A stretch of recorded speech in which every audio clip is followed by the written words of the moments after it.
Cross the objective! Surrounding it! Rocket! Shoot! Budget! Back!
तस्वीरों में आप देख सकते हैं राष्ट्रपति द्रौपदी मुर्मू जो कि राष्ट्रपति भवन के प्रांगण से आगे अब बढ़ रही हैं नए संसद भवन की तरफ और उनकी दोनों तरफ राष्ट्रपति के अंगरक्षक, घुड़सवार अंगरक्षक का एक पूरा काफिला।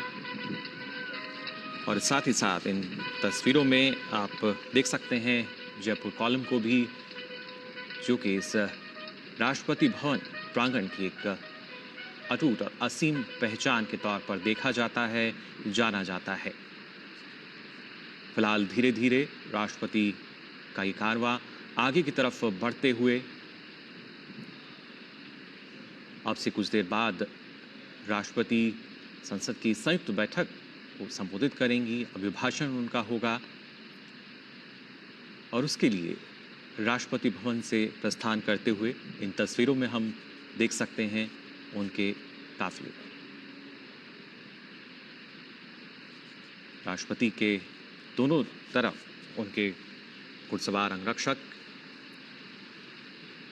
और अब ये काफिला, ये कारवां आगे विजय चौक की तरफ बढ़ता हुआ।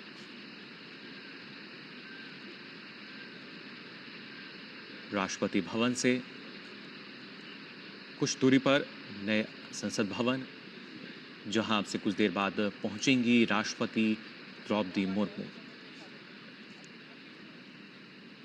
और आप देख सकते हैं इन तस्वीरों में भी दूर तक जो नजर जा रही है वो भारत की पहचान के तौर पर देखा जाता है। राष्ट्रपति भवन या जो इंडिया गेट की हम बात करें,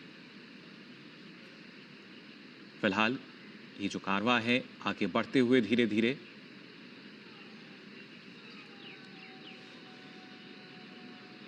तस्वीरों में लगातार आपको हम दिखा रहे हैं कैसे राष्ट्रपति का जो कारवां है वो धीरे धीरे नए संसद भवन की तरफ बढ़ रहा है। राष्ट्रपति के घुड़सवार अंगरक्षक और पीछे तस्वीरों में आपको राष्ट्रपति भवन के जो 12 पिलर्स हैं ठस्कन वो भी नजर आ रहे हैं। साथ ही अगर बात की जाए इस गुंबद की, जो कि अपने आप में वास्तुकार का एक बेहद ही बेहतरीन उदाहरण, और फिलहाल ये कारवां आगे की तरफ धीरे धीरे बढ़ता हुआ। जयपुर स्तंभ फिलहाल हम देख रहे थे इन तस्वीरों में भी, और ख़ासतौर से अगर बात की जाए राष्ट्रपति के जो अंगरक्षक हैं, जो कि भारतीय सेना की सबसे पुरानी रेजिमेंट, और ये अपने आप में बेहद सुंदर तस्वीर हमारे सामने राष्ट्रपति भवन की, जिसमें हम देख सकते हैं जयपुर स्तंभ को, उसके साथ साथ राष्ट्रपति भवन के इस गुंबद को, सेंट्रल डोम की अगर बात की जाए,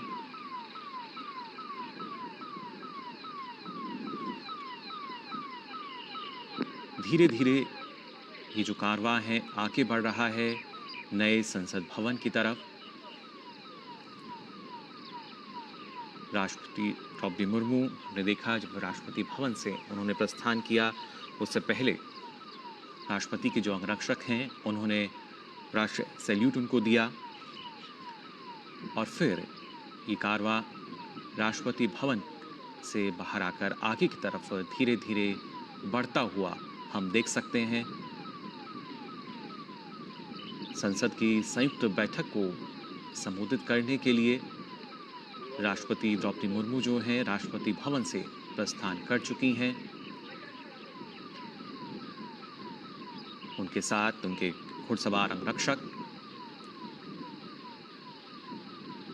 और अब से कुछ देर बाद करीब 11 बजे माना जा रहा है कि जो भाषण होगा उनका,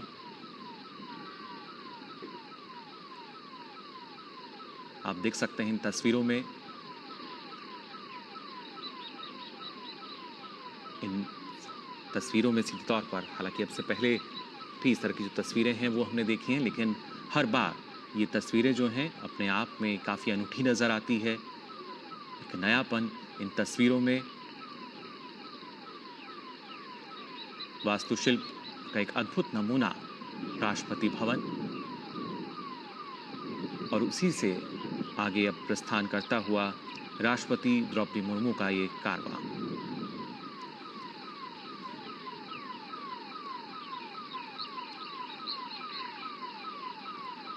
साथ ही साथ मौजूद हैं उनके जो अंगरक्षक हैं, और उससे पहले हमने देखा था जब राष्ट्रपति द्रौपदी मुर्मू जो राष्ट्रपति भवन की करीब 31 आलीशान सीढ़ियां हैं उनसे उतरते हुए, साथ में उनके सैन्य सचिव पीछे थे, जबकि एडीसी आगे चल रहे थे, और अब ये जो कारवां है लगातार आगे की ओर बढ़ रहा है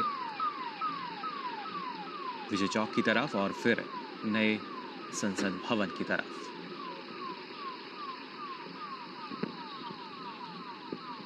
आज का दिन काफ़ी महत्वपूर्ण, और इस महत्वपूर्ण दिन की ये महत्वपूर्ण तस्वीरें आप देख सकते हैं। विजय चौक पर पहुंचा है राष्ट्रपति द्रौपदी मुर्मू का एक कारवां, जो कि अब लगातार आगे की ओर बढ़ रहा है। धीरे धीरे प्रस्थान राष्ट्रपति कर रही हैं नए संसद भवन की तरफ। अब से कुछ देर बाद उनका अभिभाषण होगा,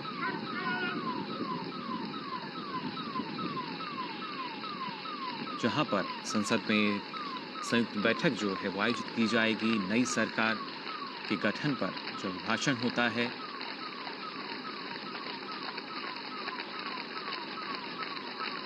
फिलहाल इन तस्वीरों में आप देख सकते हैं राष्ट्रपति द्रौपदी मुर्मू की धीरे धीरे लगातार आगे बढ़ रही हैं नए संसद परिसर की तरफ।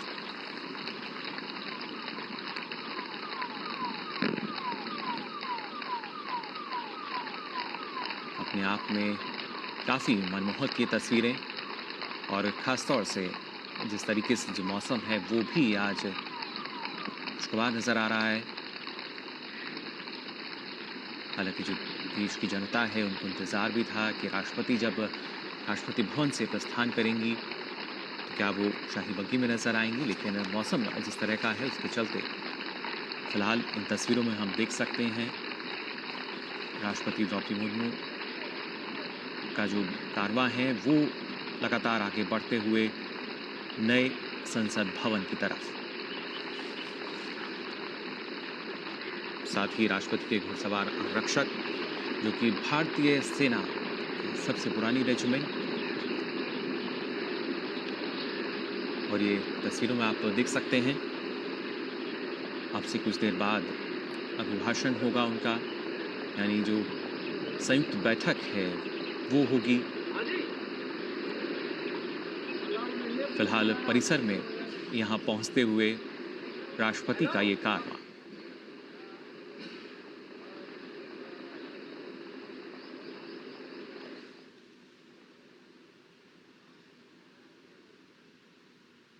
इन तस्वीरों में आप देख सकते हैं राष्ट्रपति भवन से जब प्रस्थान किया था और अब संसद भवन में प्रवेश कर चुकी हैं। फिलहाल जो परिसर है इसमें राष्ट्रपति द्रौपदी मुर्मू।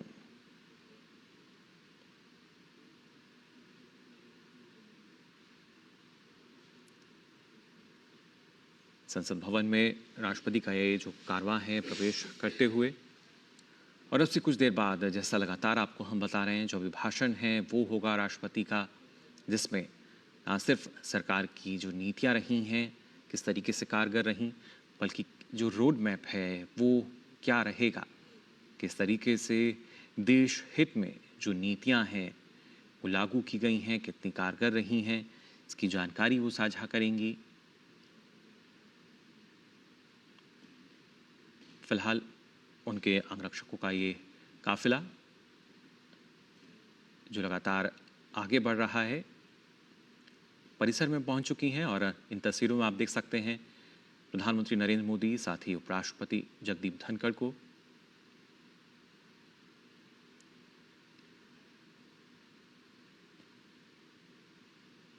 और अब राष्ट्रपति द्रौपदी मुर्मू भी संसद भवन परिसर में पहुंच चुकी हैं।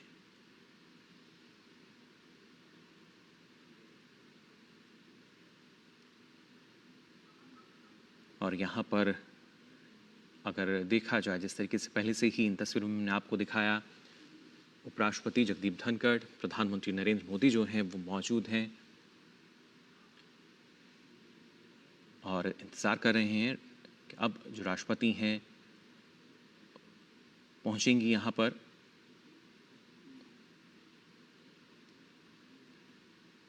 संसद भवन परिसर ये जहाँ राष्ट्रपति का जो कारवां है वो पहुंच चुका है।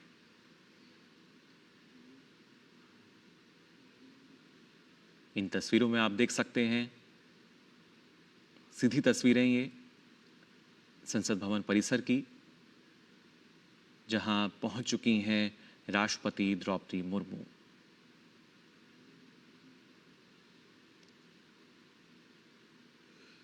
और उसके बाद संयुक्त बैठक को संबोधित करेंगी। दोनों सदनों के जो सदस्य हैं उनकी संयुक्त बैठक, अभिभाषण उनका होगा अब से कुछ देर बाद।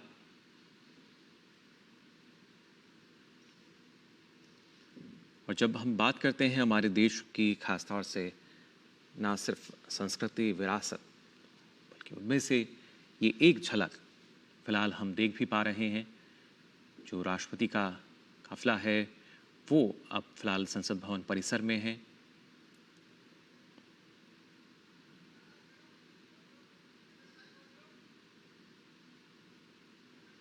अग्रसर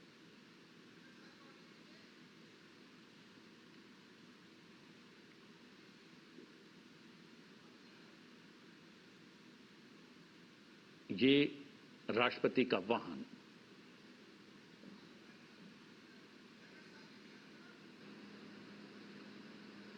द्वार पर पहुंचता हुआ, जहां पर उपराष्ट्रपति राष्ट्रपति की अगवानी के लिए वहां पर उपस्थित हैं, प्रधानमंत्री नरेंद्र मोदी वहां पर उपस्थित हैं, संसदीय कार्य मंत्री भी वहां पर मौजूद हैं और ये राष्ट्रपति का वाहन पहुंच गया है संसद भवन के द्वार। सीधी तस्वीरें आप देख सकते हैं, संसद भवन के गज द्वार से सीधी तस्वीरें अपने टेलीविजन स्क्रीन पर संसद टीवी के माध्यम से राष्ट्रपति पहुंच गई हैं। उपराष्ट्रपति, प्रधानमंत्री वहां पर मौजूद हैं। संसदीय कार्य मंत्री किरण रिजिजू भी वहां पर मौजूद हैं।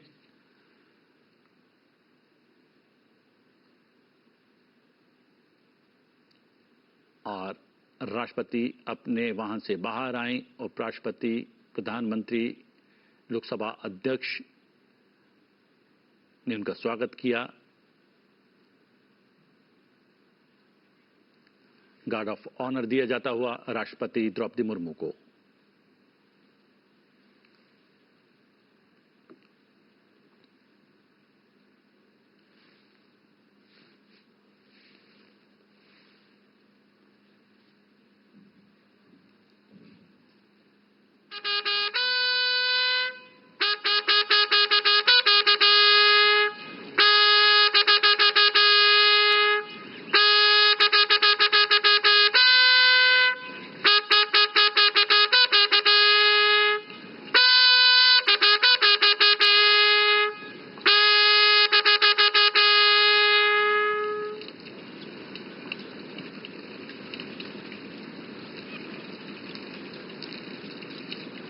सलामी के पश्चात राष्ट्रपति संसद भवन के भीतर जाती हुई।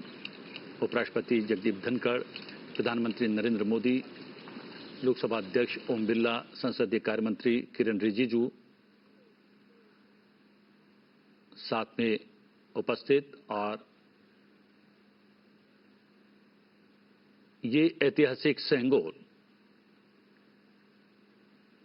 जी हां, पारंपरिक राजदंड सेंगोल की अगुवाई में निचले सदन यानी लोकसभा के कक्ष तक जाएंगी राष्ट्रपति द्रौपदी मुर्मू। ऐतिहासिक क्षण, ऐतिहासिक पल, ऐतिहासिक तस्वीरें सीधे संसद टीवी पर।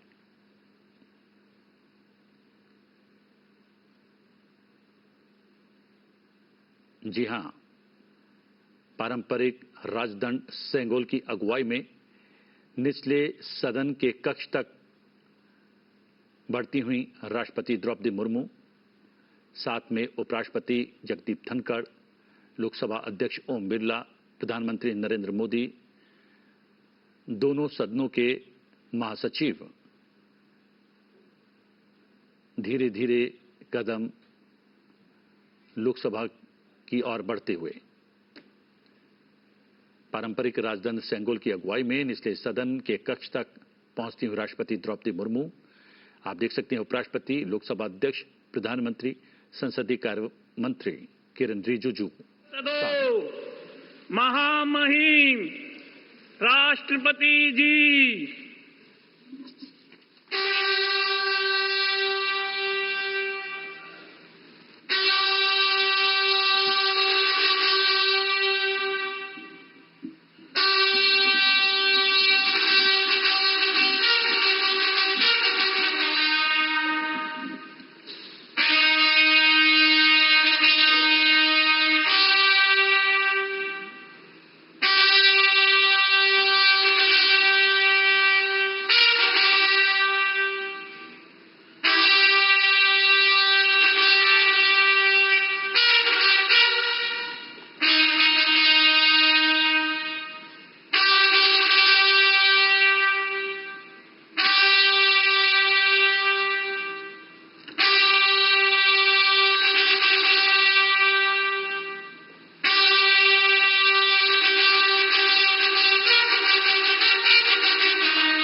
माननीय सदस्यगण, मैं 18वें लोकसभा के सभी नवनिर्वाचित सदस्यों को बहुत बहुत बधाई और शुभकामनाएं देती हूँ। आप सभी यहाँ देश के मतदाताओं का विश्वास जीतकर आए हैं। देश सेवा और जन सेवा का ये सौभाग्य बहुत कम लोगों को मिलता है। मुझे पूरा विश्वास है आप राष्ट्र प्रथम की भावना के साथ अपना दायित्व निभाएंगे, 140 करोड़ देशवासियों की आकांक्षाओं की पूर्ति का माध्यम बनेंगे। मैं श्री ओम बिरला जी को लोकसभा के अध्यक्ष की गौरवपूर्ण भूमिका के निर्वहन के लिए शुभकामनाएं देती हूँ। उनके पास सार्वजनिक जीवन का बहुत व्यापक अनुभव है। मुझे विश्वास है कि वे लोकतांत्रिक परंपराओं को अपने कौशल से नई ऊंचाई से देने में सफल होंगे। माननीय सदस्यगण, मैं आज कोटि कोटि देशवासियों को की तरफ से भारत के चुनाव आयोग का भी आभार व्यक्त करती हूँ। ये दुनिया का सबसे बड़ा चुनाव था। करीब 64 करोड़ मतदाताओं ने उत्साह और उमंग के साथ अपना कर्तव्य निभाया है। इस बार भी महिलाओं ने बढ़ चढ़कर मतदान में हिस्सा लिया है। इस चुनाव की बहुत सुखद तस्वीर जम्मू कश्मीर में भी सामने आए हैं। कश्मीर घाटी में वोटिंग के अनेक दशकों के रिकॉर्ड टूटे हैं। बीते 4 दशकों में कश्मीर में हमने बंद और हड़ताल के बीच कम मतदान का दौर ही देखा था। भारत के दुश्मन इसको वैश्विक मंचों पर जम्मू कश्मीर की राय के रूप में दुष्प्रचारित करते रहे, लेकिन इस बार कश्मीर घाटी ने देश और दुनिया में ऐसे हार ताकत को करारा जवाब दिया है। पहली बार इस लोकसभा चुनाव में घर पर जाकर भी मतदान कराया गया है। मैं लोकसभा चुनाव से जुड़ी हर कर्मी को सराहना करती हूं और अभिनंदन करती हूं। माननीय सदस्यगण, 2024 के लोकसभा चुनाव की चर्चा आज पूरी दुनिया में हो रही है। दुनिया देख रही है कि भारत के लोगों में लगातार तीसरी बार स्थिर और स्पष्ट बहुमत की सरकार बनाई है।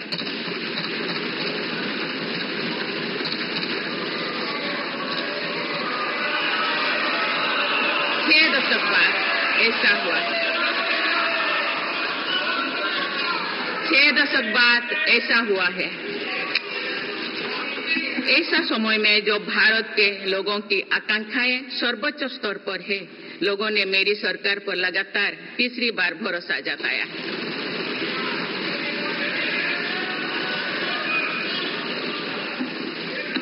भारत के लोगों को ये पूर्ण विश्वास है कि उनकी आकांक्षाएं सिर्फ मेरी सरकार ही पूरा कर सकती है।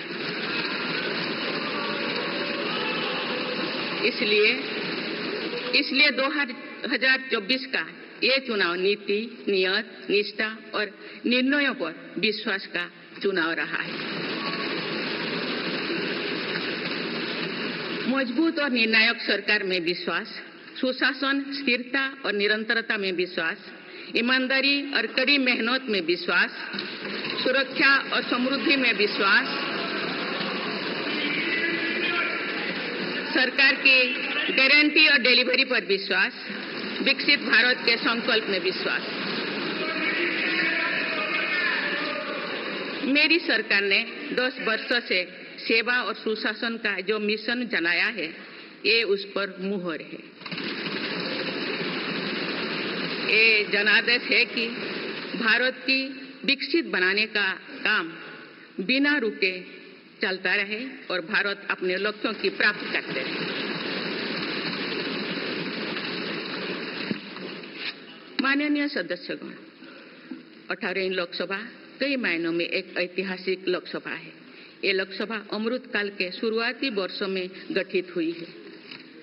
ये लोकसभा देश के संविधान को अपनाने के 75वें वर्षों की भी साक्षी बनेगी।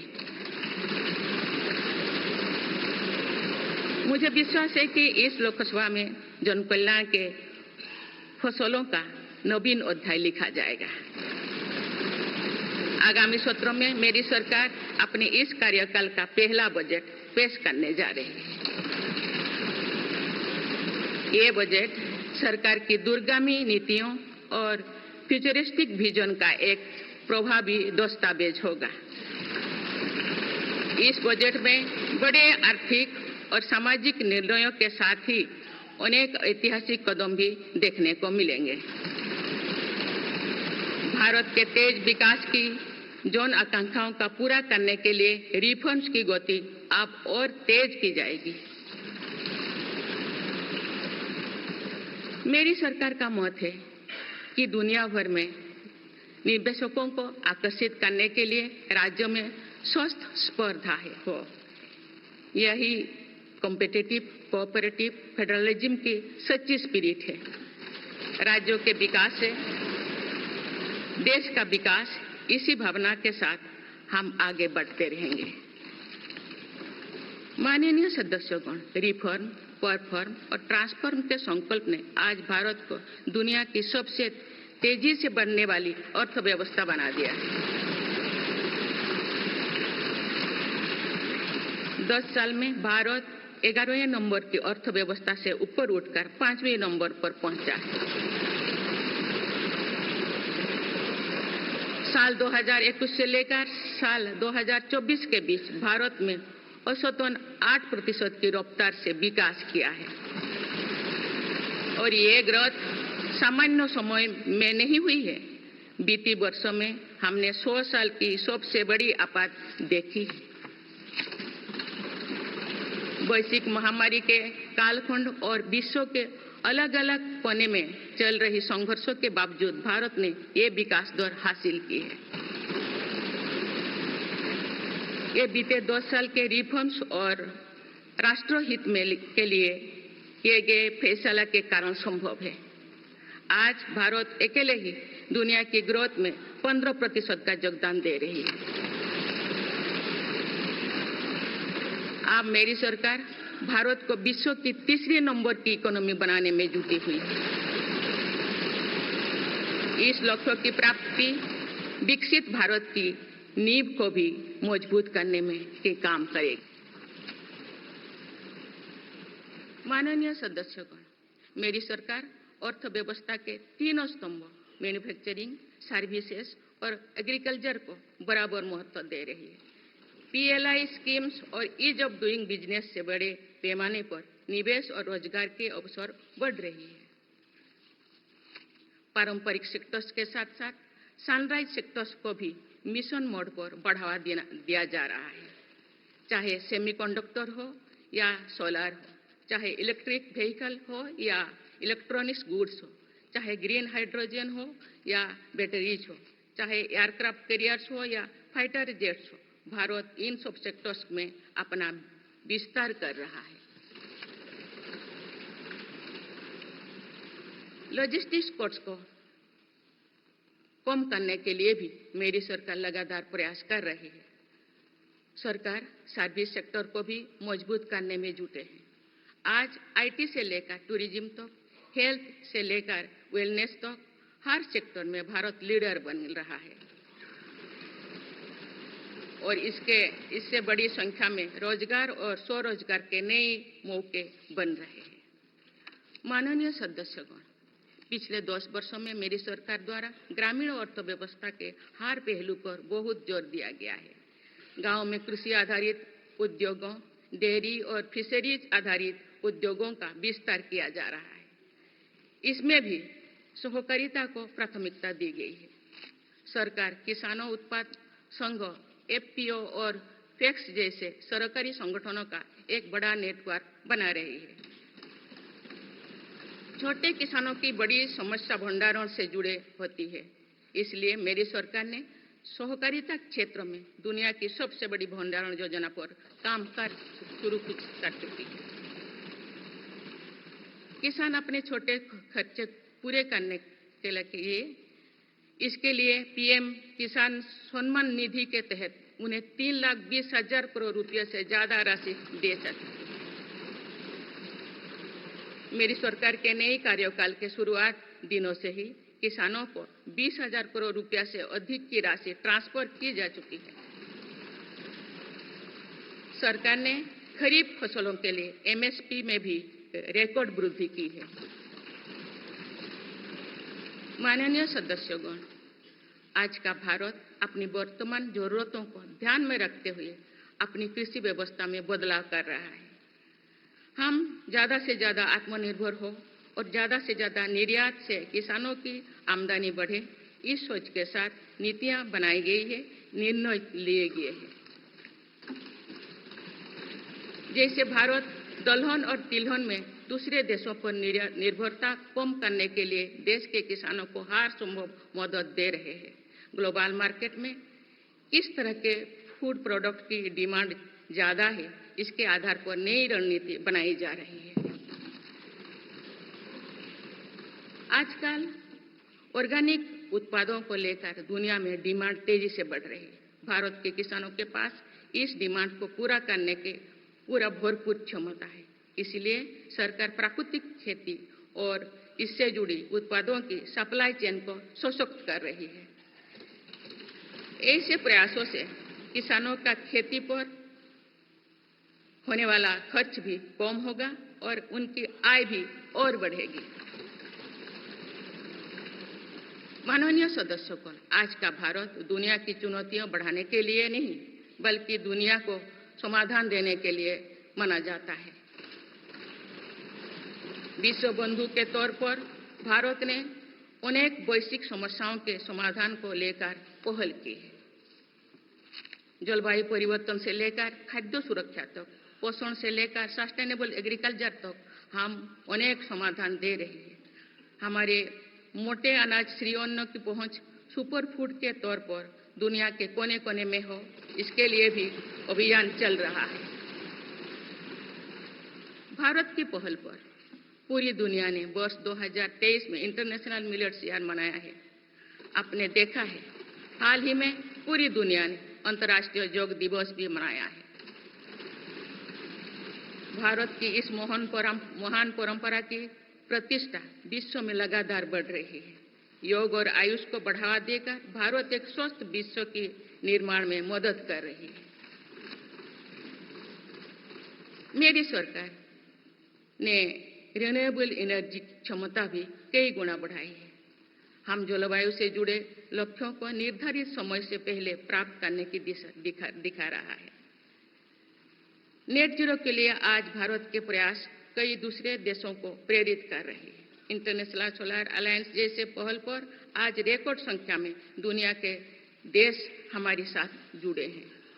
माननीय सदस्यगण, आने वाला समय ग्रीन एरा यानी हरित युग का है। मेरी सरकार इसके लिए भी हर जरूरी कदम उठा रही है। हम हरित उद्योगों पर निवेश बढ़ा रहे हैं, जिससे ग्रीन जॉब्स भी बढ़े हैं। ग्रीन एनर्जी हो या फिर ग्रीन मोबिलिटी, हर मोर्चे पर हम बड़े लक्ष्यों के साथ काम कर रहे हैं। मेरी सरकार अपने शहरों को दुनिया के बेहतरीन लिविंग स्पेस बनाने के लिए भी प्रतिबद्ध है। प्रदूषण से मुक्त, साफ सुथरे और सुविधा युक्त शहरों में रहना भारत के नागरिकों का हक है। विशेष रूप से छोटी शहरें और कस्बे में बीते 10 वर्षों से अभूतपूर्व निवेश किया गया है। भारत में आज दुनिया का तीसरे सबसे बड़ा डोमेस्टिक एविएशन मार्केट है। अप्रैल 2014 में भारत में सिर्फ 209 एयरलाइन रूट्स थे। अप्रैल 2024 में इनकी संख्या बढ़कर 605 हो गया है। हवाई यात्रा में हो रहे इस विस्तार का सीधा लाभ टियर 2, टियर 3 शहरों को हो रहा है। 10 वर्षों में देश के 21 शहरों तक मेट्रो सुविधाएं पहुंची है। वंदे मेट्रो जैसे कई योजनाएं पर काम चल रही है। भारत का पब्लिक ट्रांसपोर्ट दुनिया में बेहतरीन हो, इस लक्ष्य के साथ मेरी सरकार काम कर रही है। माननीय सदस्यगण, मेरा सरकार इन आधुनिक मापदंड पर काम कर रही है, जिससे भारत विकसित देश के सामने बराबरी से खड़े हो सके। इंफ्रास्ट्रक्चर का विकास इस दिशा में बदलते भारत की नई तस्वीर के रूप में उभारा है। मेरी सरकार ने 10 वर्षों में पीएम ग्रामीण सड़क योजना के तहत गांव में 3,80,000 किलोमीटर से ज्यादा सड़कें बनाई। आज भारत में नेशनल हाईवेज और एक्सप्रेसवेज का जाल बिछ रहा है। नेशनल हाईवेज बनाने की गति में भी 2 गुनी से अधिक की वृद्धि हुई है। अहमदाबाद मुंबई के बीच हाई स्पीड रेल इकोसिस्टम का निर्माण कार्य भी तेजी से आगे बढ़ रहे हैं।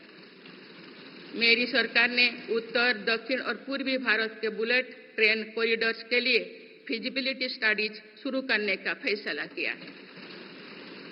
पहली बार देश में अंतर्देशीय जल मार्गों के विकास पर इतने व्यापक रूप से काम शुरू हुआ है। इसका बड़ा लाभ नॉर्थ ईस्ट को होगा।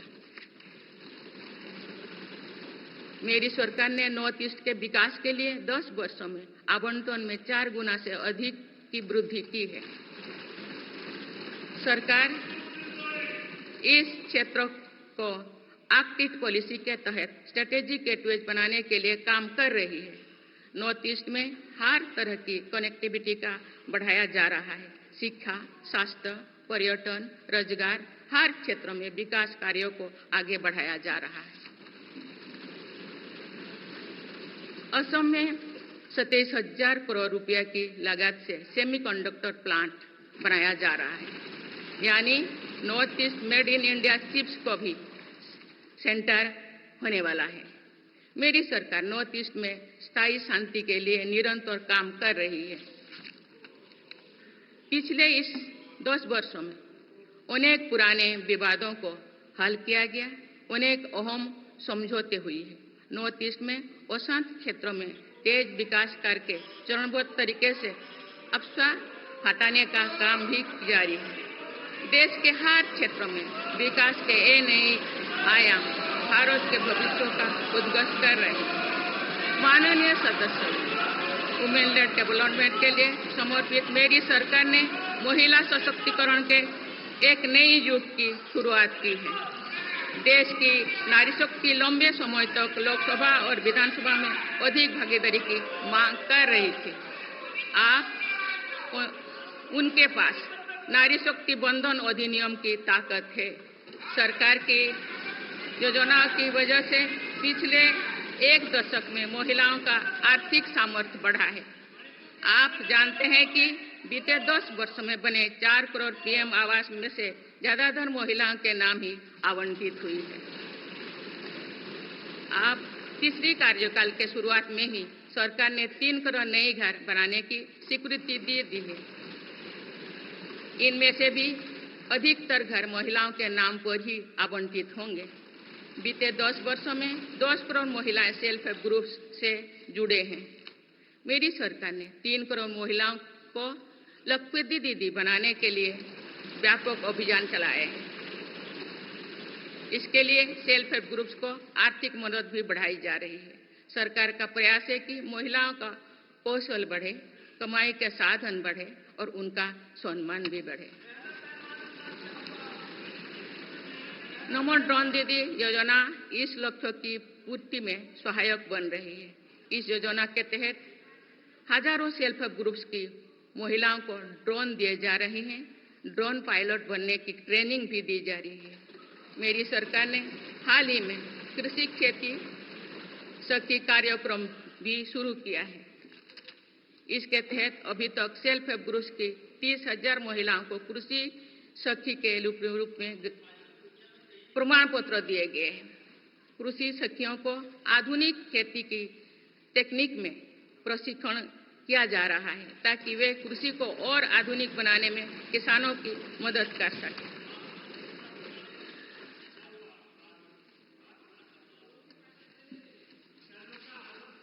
माननीय सदस्यगण, मेरी सरकार का ये भी प्रयास है कि महिलाएं अधिक से अधिक बचत कर सकें।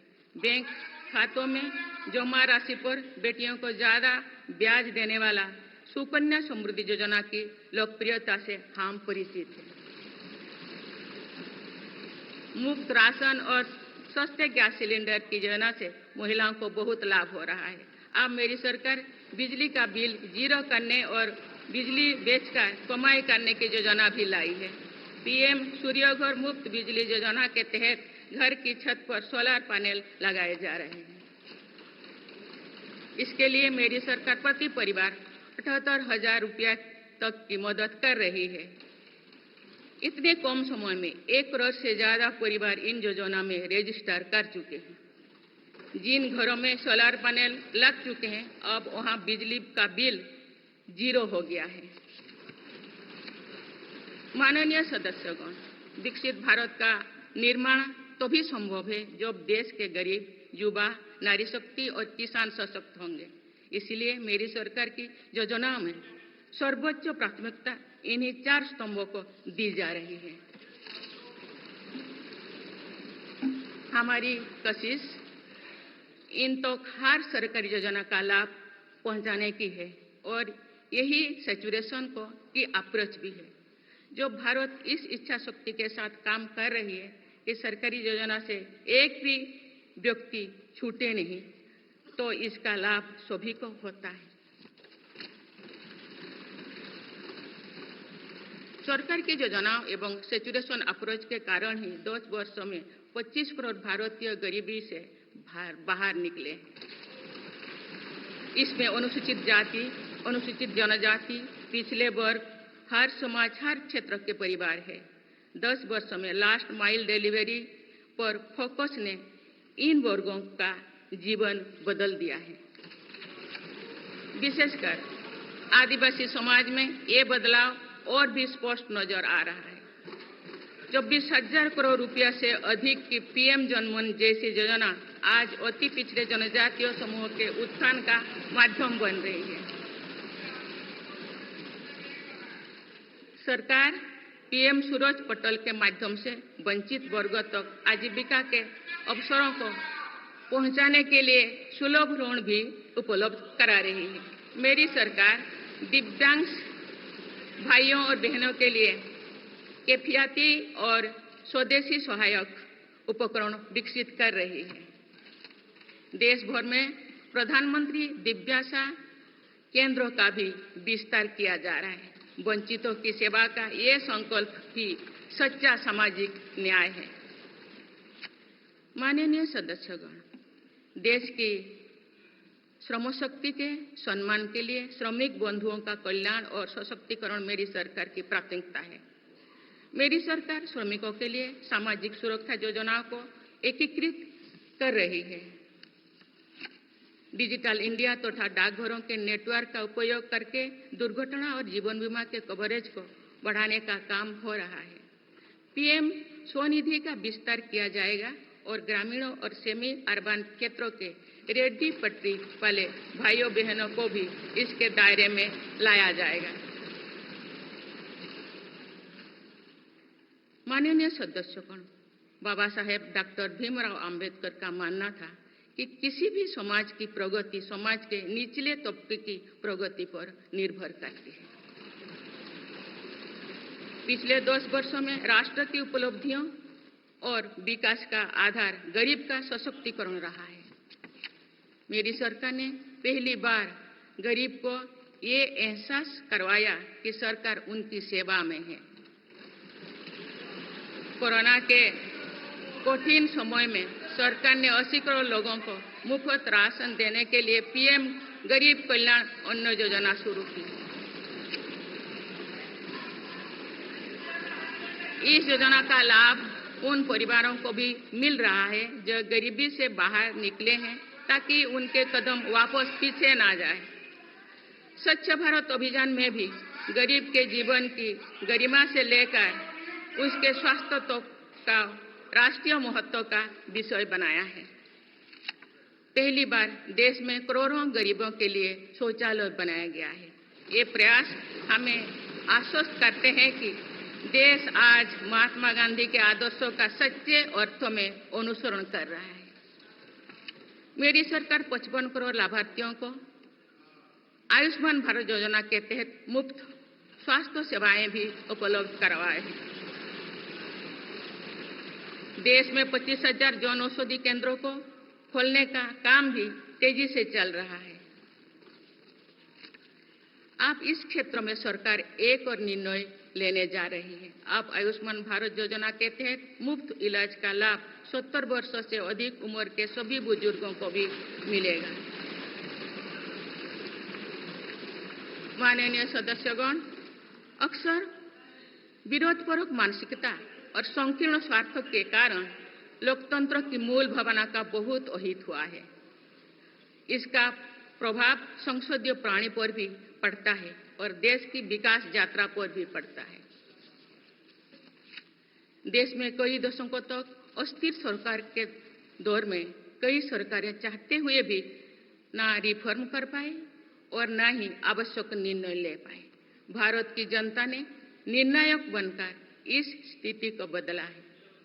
बीते 10 वर्षों में ऐसे अनेक रिफॉर्म्स हुई है जिनका बहुत लाभ देश को आज मिल रहा है।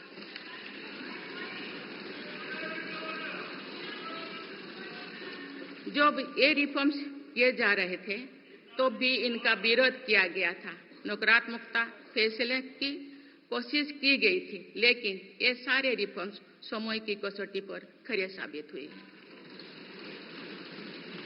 2 साल पहले भारत के बैंकिंग सेक्टर को डूबने से बचाने के लिए सरकार ने बैंकिंग रिफॉर्म्स किए, आईबीसी जैसी कानून बनाए।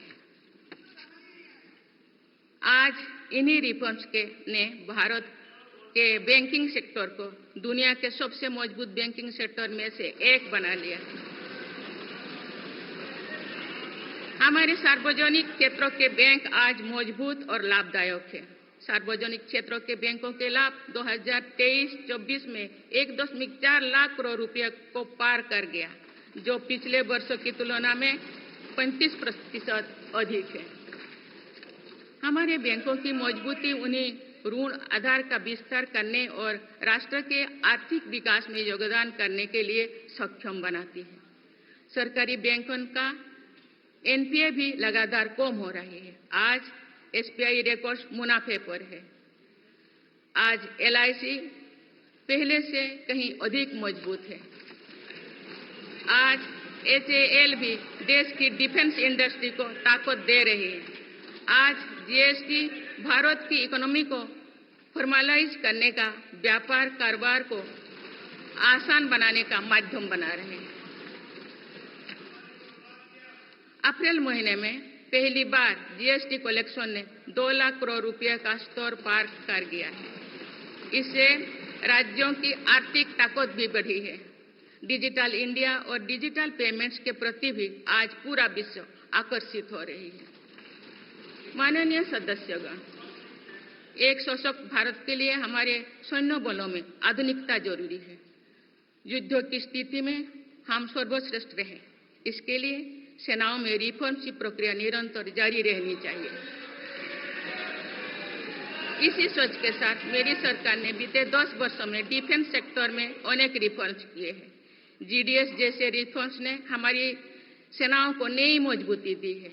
मेरी सरकार ने डिफेंस सेक्टर को आत्मनिर्भर बनाने के कई महत्वपूर्ण कदम उठाए हैं। ऑर्डिनेंस फैक्ट्रीज के रिफॉर्म से डिफेंस सेक्टर को बहुत लाभ हुआ है। 40 से अधिक ऑर्डिनेंस फैक्ट्रीज को 7 निगमों में संगठित करने से उनकी क्षमता और दक्षता दोनों बढ़ी है। ऐसे ही रिफॉर्म्स के कारण भारत आज 1 लाख करोड़ रुपए से अधिक की डिफेंस मैन्युफैक्चरिंग कर रहा है। पिछले एक दशक में हमारे डिफेंस एक्सपोर्ट 18 गुना अधिक होकर 21,000 करोड़ रुपया तक पहुंच चुका है। फिलीपींस के साथ ब्रह्मास मिसाइल का रक्षा सौदा डिफेंस एक्सपोर्ट के क्षेत्र में भारत की पहचान मजबूत कर रहा है। सरकार ने युवाओं और उनके स्टार्टअप्स को बढ़ावा देकर आत्मनिर्भर डिफेंस सेक्टर की मजबूत नींव तैयार की है। मेरी सरकार उत्तर प्रदेश और तमिलनाडु में 2 डिफेंस कॉरिडोर्स भी विकसित कर रही है। हम सभी के लिए एक खुशी की बात है कि पिछले वर्ष हमारी सैन्य जरूरतों की लगभग 70% खरीद भारतीय उद्योगों से ही की गई है। हमारी सेनाओं ने 500 से अधिक सैन्य साजो सामान को विदेशों में नहीं मंगाना तय किया है। ये सभी हथियार और उपकरण अब सिर्फ भारतीय कंपनियों से ही खरीद की जाएगी। मेरी सरकार ने सैनिकों के हितों को भी हमेशा प्राथमिकता दी है। तभी 4 दशक के बाद वन रैंक वन पेंशन को लागू किया गया है। इसके तहत अब तक 1,20,000 करोड़ रुपया दिए जा चुके हैं। शहीद सैनिकों के सम्मान के लिए सरकार ने कर्तव्य पथ के एक छोर पर नेशनल वॉर मेमोरियल की स्थापना भी की है। ये प्रयास केवल वीर जवानों के प्रति कृतज्ञ राष्ट्र का नमन ही नहीं है, बल्कि राष्ट्र प्रथम की अनवरत प्रेरणा का स्रोत भी है। माननीय सदस्यगण, मेरी सरकार देश के हर युवा को बड़े सपने देखने और उन्हें साकार करने के लिए जरूरी माहौल बनाने में जुटी है। बीते 10 वर्षों में ऐसे हर अवरोध को हटाया गया है जिसके कारण युवाओं को परेशानी थी। पहले अपने ही प्रमाण पत्रों को अटेस्ट करने के लिए युवाओं को भटकना पड़ता था। अब युवा सेल्फ अटेस्टेड करने का काम कर रहे हैं। केंद्र सरकार की ग्रुप सी ग्रुप डी भर्तियों से इंटरव्यू को खत्म किया गया है। पहले जो विद्यार्थी सिर्फ भारतीय भाषा में पढ़ाई करते थे उनके साथ अन्याय की जाती थी। मेरी सरकार ने नई राष्ट्रीय शिक्षा नीति लागू कर इस अन्याय को दूर करने के लिए कदम उठाए हैं। युवाओं को अब भारतीय भाषा में इंजीनियरिंग की पढ़ाई का विकल्प भी मिला है। विगत 10 वर्ष में देश में 7 नई IIT, 16 ट्रिपल IIT, 7 IIM, 15 नए एम्स, 315 मेडिकल कॉलेज और 390 विश्वविद्यालय स्थापित किया गया है। मेरी सरकार इन संस्थानों को और मजबूत बनाकर आवश्यकता के अनुसार इनकी संस्था को भी बढ़ाएंगे। सरकार एक डिजिटल विश्वविद्यालय बनाने की दिशा में भी काम कर रही है। अटल टिंकरिंग लैब्स, स्टार्टअप इंडिया और स्टैंडअप इंडिया जैसे अभियान हमारे युवाओं का सामर्थ्य बढ़ा रहे हैं। इन्हीं प्रयासों से आज भारत दुनिया का तीसरा सबसे बड़ा स्टार्टअप इकोसिस्टम बन चुका है। माननीय सदस्यगण, सरकार का ये निरंतर प्रयास है कि देश के युवाओं को अपनी प्रतिभा दिखाने का उचित अवसर मिले। सरकारी भर्ती हो या फिर परीक्षाएं, सुनिए, परीक्षाएं किसी भी कारण से इनमें रुकावट आए, ये उचित नहीं है। इनमें शुचिता और पारदर्शिता बहुत जरूरी है। हाल ही में कुछ परीक्षाओं में हुई पेपर लीक की घटनाओं की निष्पक्ष जांच और दोषियों को कड़ी से कड़ी सजा दिलवाने के लिए मेरी सरकार प्रतिबद्ध है। इससे पहले भी हमने देखा है कि कई राज्यों में पेपर लीक की घटनाएं होती रही है। इस पर दलीय राजनीति से ऊपर उठकर देशव्यापी ठोस उपाय करने की जरूरत है। संसद ने भी परीक्षा में होने वाली गड़बड़ियों के विरुद्ध एक सख्त कानून बनाया है। मेरी सरकार परीक्षाओं से जुड़ी संस्थाओं, उनके कामकाज के तरीके, परीक्षा प्रक्रिया सभी में बड़ी सुधार करने की दिशा में काम कर रही है। माननीय सदस्यगण, मेरी सरकार ने युवाओं की राष्ट्र निर्माण में भागीदारी और बढ़ाने के लिए मेरा युवा भारत माय भारत अभियान की शुरुआत भी की है। इसमें अब तक 1.5 करोड़ से अधिक युवाओं का पंजीकरण हो चुका है। इस पहल से युवा में नेतृत्व कौशल और सेवा भावना का बीजारोपण होगा। आज हमारे युवाओं को खेलों में भी आगे बढ़ने के नए अवसर मिल रहे हैं। मेरी सरकार के प्रभावी प्रयासों का परिणाम है कि भारत के युवा खिलाड़ी वैश्विक मंचों पर रिकॉर्ड संख्या में मेडल्स जीत रहे हैं। कुछ ही दिनों बाद पेरिस ओलंपिक्स में भी शुरू होने वाले जा रहे हैं। ओलंपिक्स में देश का प्रतिनिधित्व करने वाले हर खिलाड़ी पर हमें गर्व है। मैं उन्हें अपनी शुभकामनाएं देती हूँ। इन उपलब्धियों को और आगे ले जाने के लिए भारतीय ओलंपिक संघ 2036 ओलंपिक्स खेलों की मेजबानी की तैयारी भी कर रही है। माननीय सदस्यगण, जुलाई की 1 तारीख से देश में भारतीय न्याय संहिता भी लागू हो जाएगी।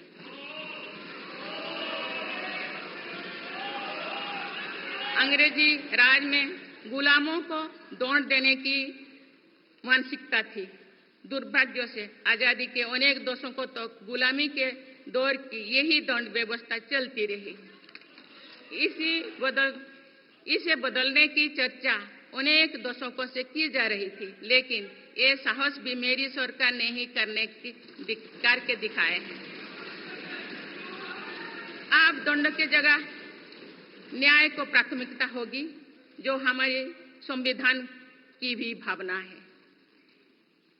इन नई कानूनों से न्याय प्रक्रिया में तेजी आएगी।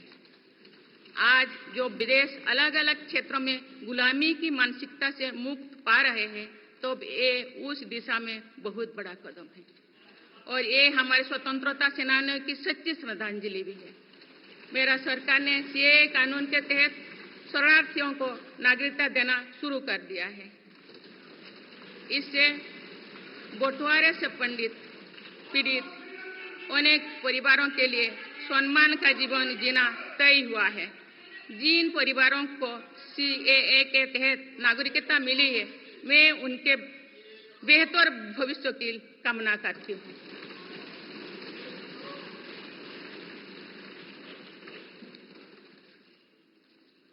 माननीय सदस्यगण, मेरी सरकार भविष्य निर्माण के प्रयासों के साथ ही भारतीय संस्कृति के वैभव और विरासत को फिर से स्थापित कर रही है।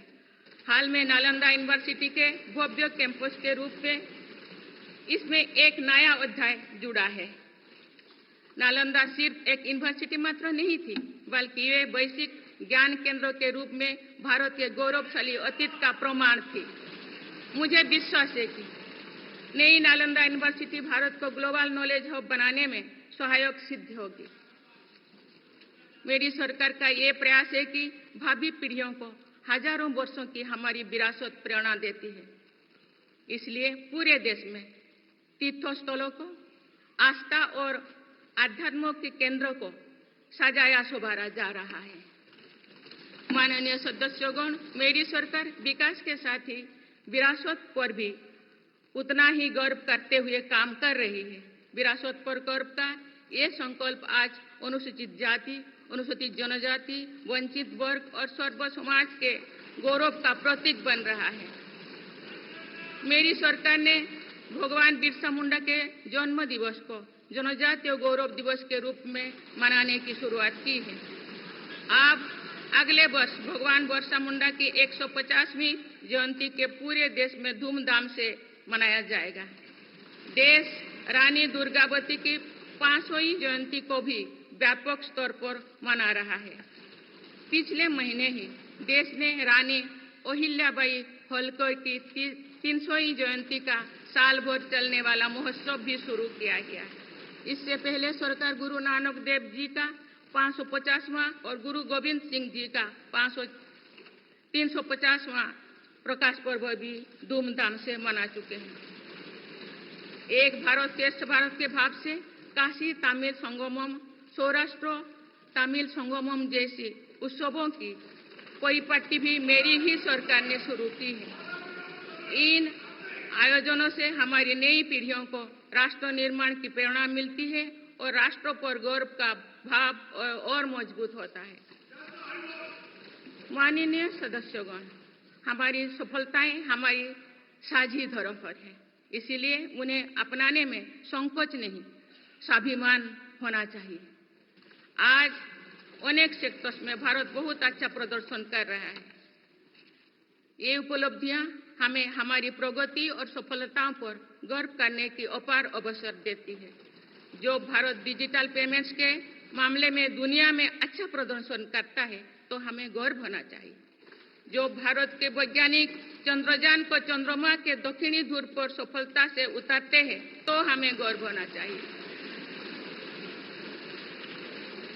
जो भारत दुनिया की सबसे तेज बढ़ती इकोनॉमी बनता है तो हमें गर्व होना चाहिए।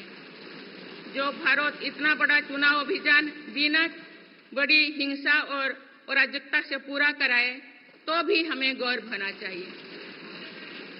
आज पूरा विश्व हमें मदर ऑफ डेमोक्रेसी के रूप में सम्मान देता है।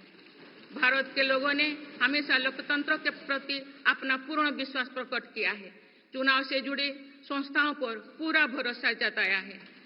स्वस्थ लोकतंत्र को बनाए रखने के लिए हमें इस विश्वास को सुसहेज कर रखना है, इसकी रक्षा भी करना है। हमें याद रखना होगा, लोकतांत्रिक संस्थाओं और चुनावी प्रक्रिया पर लोगों के विश्वास को चोट पहुंचाना उसी डाल को काटना जैसे जिस पर हम सब बैठे हैं। हमारे लोकतंत्रों की विश्वसनीयता को ठेस पहुंचाने की हर कोशिश की सामूहिक आलोचना होना चाहिए। हम सभी को वो दौर याद है जो बैलेट पेपर छीन लिया जाता था, लूट लिया जाता था। मतदान प्रक्रिया को सुरक्षित बनाने के लिए ईवीएम को अपनाने का फैसला किया गया था। पिछले कई दशकों में ईवीएम में सुप्रीम कोर्ट से लेकर जनता की अदालत तक हर कसौटी को पार किया है। माननीय सदस्यगण, मैं आप सभी सदस्यों से अपनी कुछ और चिंताएं भी साझा करना चाहती हूँ। मैं चाहूंगी कि आप सभी इन विषयों पर चिंतन मनन करके इन विषयों पर ठोस और सकारात्मक परिणाम देश को दें। आज की संचार क्रांति के युग है में विघटनकारी ताकतें लोकतंत्र को कमजोर करने और समाज में दरार डालने की साजिश रच रहे हैं। ये ताकतें देश के भीतर भी है और देश के बाहर भी संचालित हो रहे हैं। इसके द्वारा अफवाह फैलाने का, जनता को भ्रम में डालने का, मिस इन्फॉर्मेशन का सहारा लिया जा रहा है। इस स्थिति को ऐसे ही बेरोक-टोक नहीं चलने दिया जा सकता है। आज के समय में टेक्नोलॉजी हर दिन और उन्नत हो रही है। ऐसे में मानवता के विरुद्ध इनका गलत उपयोग बहुत घातक है। भारत ने विश्व मंच पर भी इन चिंताओं को प्रकट किया है और एक ग्लोबल फ्रेमवर्क की वकालत की है। हम सभी का दायित्व है कि इन प्रवृत्ति को रोके, इस चुनौती से निपटने के लिए नए रास्ते खोजें। माननीय सदस्यगण, 21वीं सदी के इस तीसरे दशक में आज ग्लोबल ऑर्डर एक नया शक्ल ले रहा है। मेरी सरकार के प्रयासों से आज भारत विश्व बंधु के रूप में दुनिया को नया भरोसा दे रही है। मानव केंद्रित अप्रोच रखने की वजह से भारत आज किसी भी संकट के समय फास्ट रेस्पॉन्डर और ग्लोबल साउथ की बुलंद आवाज बना है। कोरोना का महासंकट हो, भूकंप जैसी कोई त्रासदी हो या फिर युद्धों की स्थितियां, भारत मानवता को बचाने में आगे रहा है। भारत को देखने का विश्व का नजरिया कैसे बदला है, ये इटली में हुई G7 समिट में भी हम सभी ने अनुभव किया है। भारत ने अपनी G20 अध्यक्षता के दौरान भी विश्व को अनेक मुद्दों पर एकजुट किया है। भारत की अध्यक्षता के दौरान ही अफ्रीकन यूनियन को G20 का स्थायी सदस्य बनाया गया है। इससे अफ्रीका महाद्वीप के साथ साथ पूरे ग्लोबल साउथ का भरोसा मजबूत हुआ है।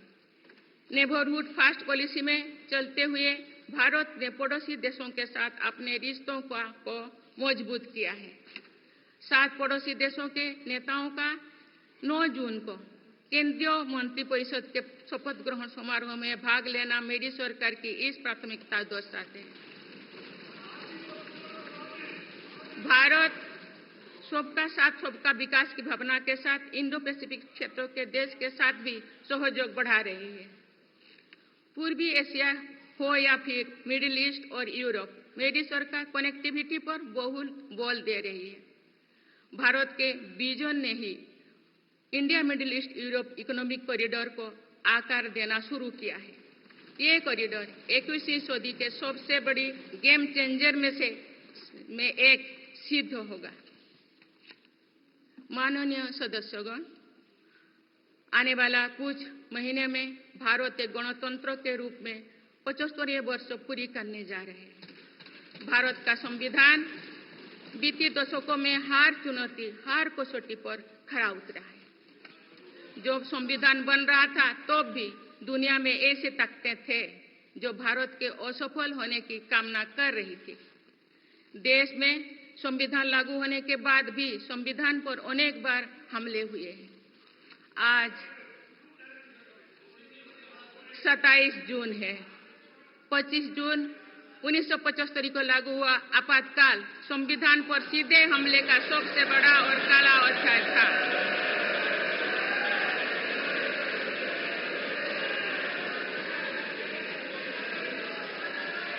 तब पूरे देश में हाहाकार मच गया था, लेकिन ऐसी असंवैधानिक ताकतों पर देश ने विजय प्राप्त करके दिखाया, क्योंकि भारत के मूल में गणतंत्र की परंपराएं रही है।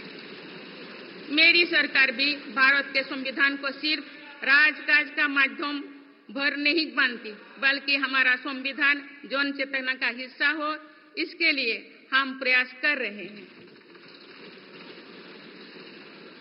इसी ध्येय के साथ मेरी सरकार ने 26 नवंबर को संविधान दिवस के रूप में मानना शुरू किया है।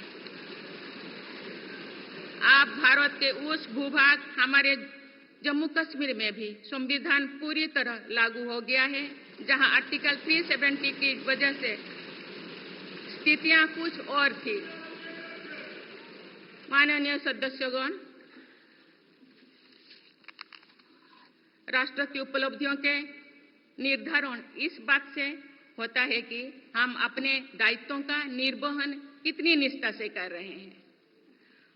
18 लोकसभा में कई नए सदस्य पहली बार संसदीय प्रणाली का हिस्सा बने हैं। पुराने सदस्य भी नए उत्साह के साथ आए हैं। आप सभी जानते हैं कि आज का समय हर प्रकार से भारत के लिए बहुत अनुकूल है। आने वाले वर्षों में भारत की सरकार और संसद का क्या निर्णय लेती है, क्या नीतियां बनाती है, इस पर पूरा विश्व की नजर है। इस अनुकूल समय का अधिक से अधिक लाभ देश को मिले, ये दायित्व सरकार के साथ साथ संसद के हर सदस्यों का भी होना चाहिए। पिछले 10 वर्षों में जो रिफॉर्म्स हुई है, जो नया आत्मविश्वास देश में आया है, इससे हम विकसित भारत बनाने के लिए नई गति प्राप्त कर चुके हैं। हम सभी को ये हमेशा ध्यान रखना है कि विकसित भारत का निर्माण देश के हर नागरिक की आकांक्षा है, संकल्प भी है। इस संकल्प की सिद्धि में अवरोध पैदा ना हो, ये हम सभी का दायित्व है, भी कर्तव्य भी है।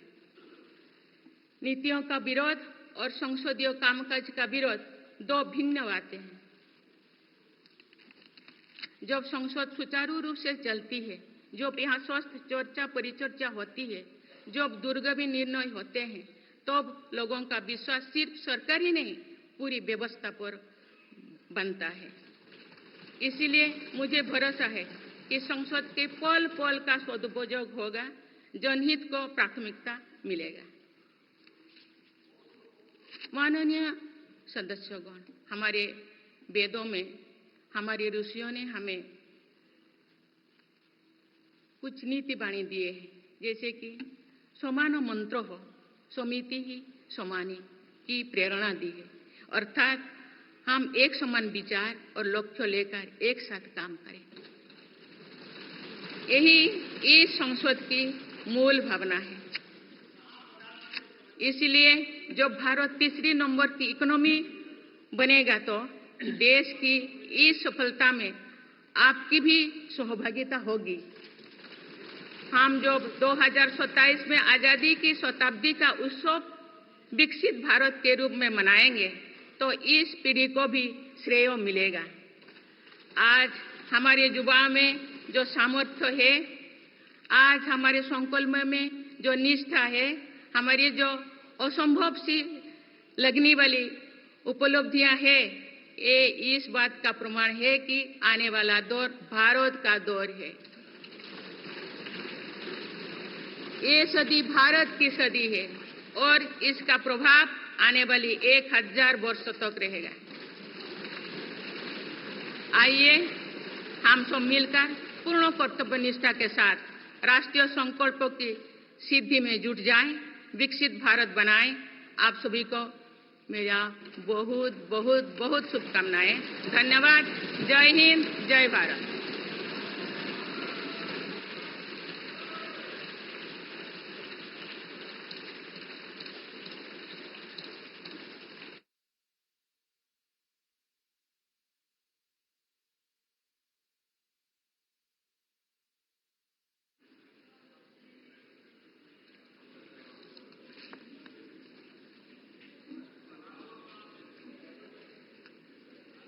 Honorable President, honorable members, I seek to read some parts from the English version of Honorable President's address, and the rest may be considered as read. Honorable members, I extend my heartiest congratulations and best wishes to all the newly elected members of the 18th Lok Sabha.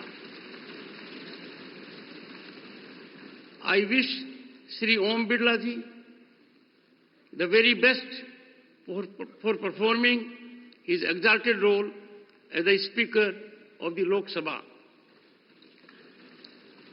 Honorable members, I also express my gratitude to the Election Commission of India on behalf of crores of Indians today. This was the largest election in the world. The Kashmir Valley has broken all records of voter turnout in decades. Honorable members, the world is witnessing that the people of India have elected a stable government with clear majority consecutively for third term. Honorable members,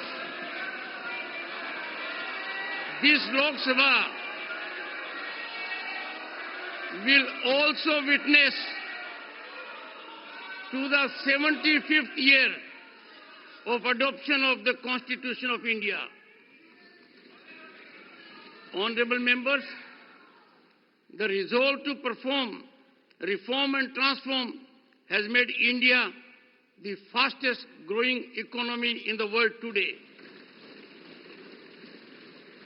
In 10 years, India has risen to become the 5th largest economy from being an 11th ranked economy. Honorable members, in the last 10 years, my government has given great emphasis on every aspect of rural economy. To enable farmers to meet their small expenses, more than rupees 3,20,000 crore have been disbursed to them under PM Kisan Samman Nidhi. Honorable members, the future belongs to Harit Yug or Green Era. My government has increased the allocation for the development of Northeastern region by more than 4 times in the last 10 years.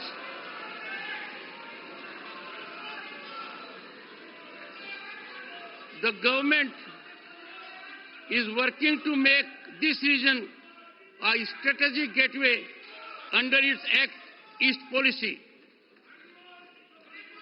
Honorable members, my government, which is committed to women-led development, has started a new era of women empowerment. Today, they stand empowered by the enactment of Nari Shakti Vandan Adhiniyam. Honorable members, Baba Sahib Dr. Bhimrao Ambedkar said, I quote, progress of any society depends on the progress of the poorest sections of the society, unquote. Empowerment of the poor has been at the foundation of the achievements and progress of the nation in last 10 years. Honorable members, often due to adversarial mindset and narrow selfishness, the basic spirit of democracy has been greatly undermined. It affects the parliamentary system as well as development journey of the nation. The people of India have now changed this situation by their decisive mandate. Honorable members, modernization of our armed forces is essential for a strong India. In the last decade, our defense exports have increased more than 18 times to the level of rupees 21,000 crore. Honorable members, for further increasing the participation of youth in the nation building, my government has launched Mera Yuva Bharat campaign. So far, more than 1.5 crore youth have registered for it. Today, our youth is getting new opportunities to move forward in sports as well. Due to effective efforts of my government, young Indian players are winning a record number of medals at global platforms. Honorable members, the Bharatiya Nyaya Sanhita will come into force in the country from 1st of July. During the British regime, there was a mindset to punish the subjects. Now justice will get priority over punishment, which also conforms to the spirit of our Constitution. These new laws will speed up the judicial process. My government has started granting citizenship to refugees under the CAA. Honorable members, the global order is taking a new shape in the third decade of 21st century. The way the world now reviews India was evident during the G7 summit held in Italy. India has brought the world together on various issues during her G20 presidency. Honorable members, in the ensuing few months, India is going to complete 75 years as a republic. The Constitution of India has stood up to every challenge and every test in the past decades. Even when the Constitution was in the making, there were forces in the world who wished India to fail. Even after the Constitution came into force, it was attacked many times. Today is 27th June. Imposition of emergency on 25th June 1975 was the biggest and darkest chapter of direct attack on the Constitution. The entire country felt outraged, but the country emerged victorious over such unconstitutional forces, as the traditions of the Republic lie at the core of India. My government also does not consider the Constitution of India as just a medium of governance. Rather, we are making efforts to ensure that our Constitution becomes a part of public consciousness. Now, the Constitution has also come into force fully in that part of India, our Jammu and Kashmir, where conditions were different due to Article 370. Honorable members, We all need to always remember that making India a developed nation is the aspiration and resolve of every citizen of the country. It is the responsibility of all of us to ensure that no obstacles come in the way of achieving this resolution. Opposition of policies and obstruction of parliamentary functioning are two different things.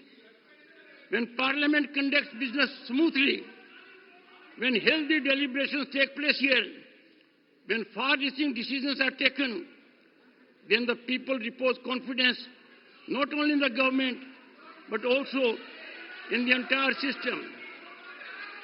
Therefore, I am confident that every moment of Parliament will be fully utilized. Public interest will be given priority. Honorable members, this century is India's century, and its impact will last for 1,000 years to come. Let us all together, with full devotion to our duties, get actively involved in fulfilling national resolutions and make India a developed nation. Best wishes to all of you. Thank you. Jai Hind, Jai Bharat.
Draupadi Murmu का अभिभाषण समाप्त हो गया है। उन्होंने राज्यसभा लोकसभा के संयुक्त बैठक को संबोधित किया। 18वीं लोकसभा का ये उनका पहला अभिभाषण था। पारंपरिक सेंगोल के साथ उनका आगमन हुआ था और पवित्र पारंपरिक सेंगोल के साथ सदन से रवाना होती ही राष्ट्रपति द्रौपदी मुर्मू, उपराष्ट्रपति, राज्यसभा सभापति जगदीप धनखड़, लोकसभा अध्यक्ष ओम बिरला, साथ में प्रधानमंत्री नरेंद्र मोदी, संसदीय कार्य मंत्री भी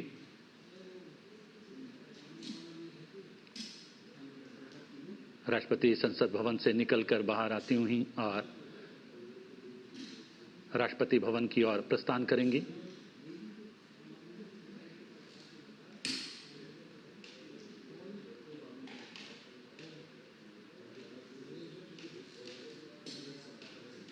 आगे आगे पारंपरिक पवित्र सेंगोल, राष्ट्रपति के अंगरक्षक राष्ट्रपति द्रौपदी मुर्मू, उपराष्ट्रपति और राज्यसभा सभापति जगदीप धनखड़, लोकसभा अध्यक्ष ओम बिरला, प्रधानमंत्री नरेंद्र मोदी और संसदीय कार्य मंत्री और दोनों सदनों के सेक्रेटरी जनरल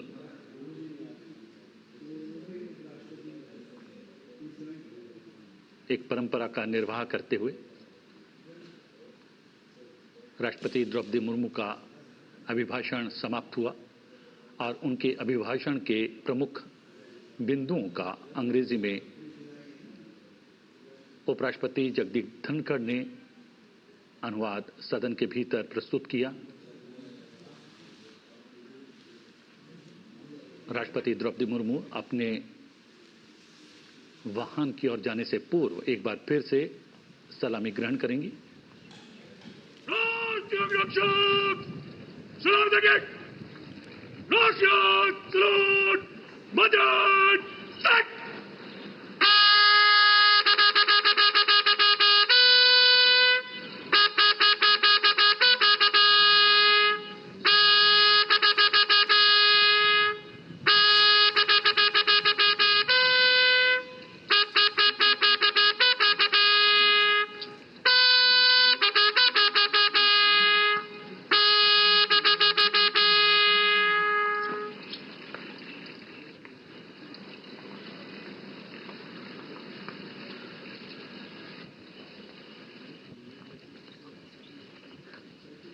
जहां राष्ट्रपति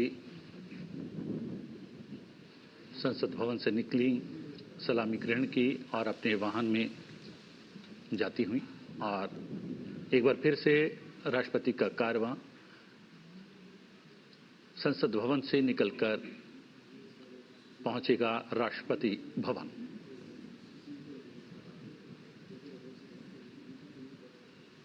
भारत की लोकतांत्रिक व्यवस्था और संसदीय प्रणाली की वृहद तस्वीर आप अपने टेलीविजन स्क्रीन पर देख रहे होंगे। 18वीं लोकसभा का पहला अभिभाषण कुछ क्षण पूर्व संपन्न हुआ राष्ट्रपति का और अब राष्ट्रपति भवन की ओर पुनः वापस रवाना होती हैं राष्ट्रपति द्रौपदी मुर्मू।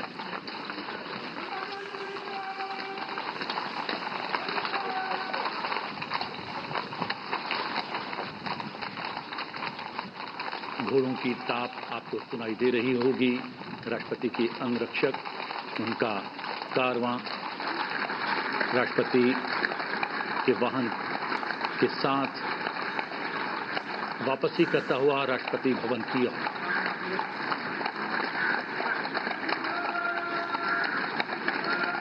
आज राष्ट्रपति द्रौपदी मुर्मू ने अभिभाषण दिया, राज्यसभा और लोकसभा के संयुक्त सत्र को संबोधित किया, जिसमें उन्होंने नवनिर्वाचित सरकार की प्राथमिकताओं को सामने रखा। गत 10 वर्षों में क्या कुछ किया है एनडीए सरकार ने, उसको एक बार दोहराया और सरकार के संकल्प को भी बताया कि राष्ट्र निर्माण के लिए क्या कुछ सरकार अपने 5 वर्ष के इस नए कार्यकाल में करने वाली है। राष्ट्रपति के पश्चात उपराष्ट्रपति भी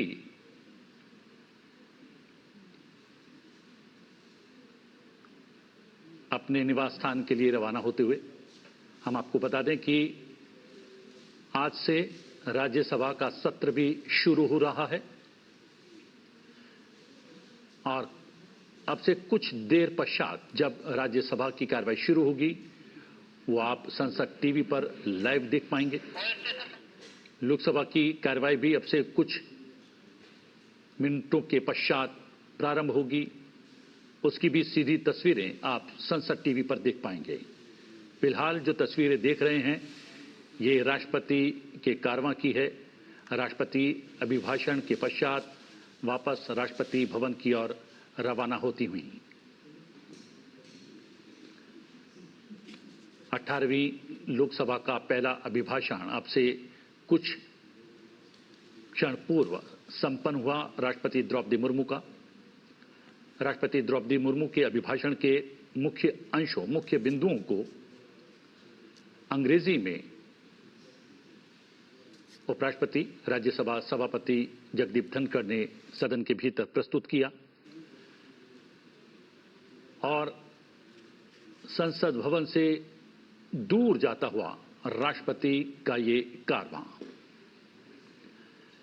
जैसा कि हमने आपको पूर्व में ही इंगित किया था, आज राजधानी दिल्ली में जमकर बादल बरसे हैं। अब बारिश थमी हुई है, लेकिन मौसम सुहाना बना हुआ है। राष्ट्रपति का कारवां वापसी करता हुआ राष्ट्रपति भवन की ओर संसद भवन से।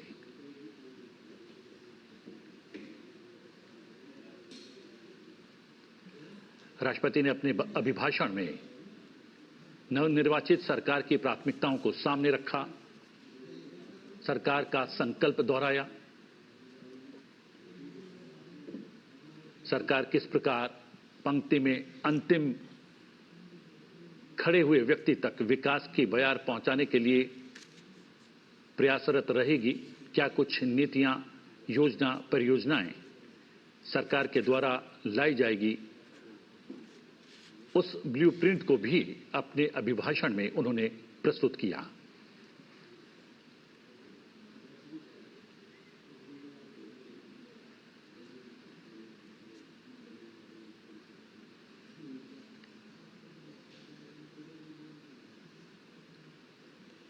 राष्ट्रपति का कारवां संसद भवन प्रांगण से निकलता हुआ, दूर जाता हुआ संसद भवन से और नजदीक पहुंचता हुआ राष्ट्रपति भवन के।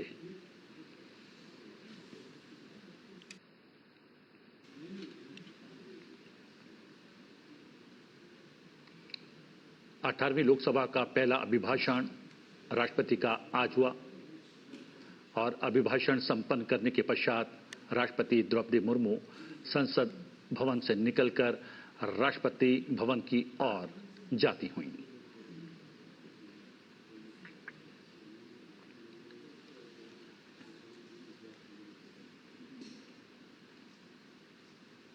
जहां राष्ट्रपति